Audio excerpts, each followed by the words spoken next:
Hello everybody, welcome back. Today as well we have got you another video. In this video I'll show you how you can remove business account from Instagram. But before that, please do make sure to like our video, subscribe our channel, and yes, without any further delay, let's get started. So for that, simply go ahead, open up your Instagram app on your phone. And now there are two things that you can do. First thing is that let me go to my profile icon at the bottom. Go to this three horizontal line on top left right corner. Then from over here I'm gonna simply scroll down a bit and go to this section of account type and tools, and I have option of switch to professional and add new professional account, and I will also have this option of switch to business account. Right, I can simply choose to switch my account to a business account from this one. And per se, if I already have my business account turned on, like for example this is a business account, then I can choose to simply turn it to a professional account or my personal account.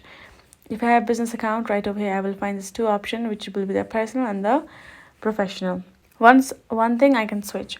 The other thing is simply going back and simply deleting your Instagram account, which is the business account. You can simply delete it permanently and create another one as well, and that is basically it.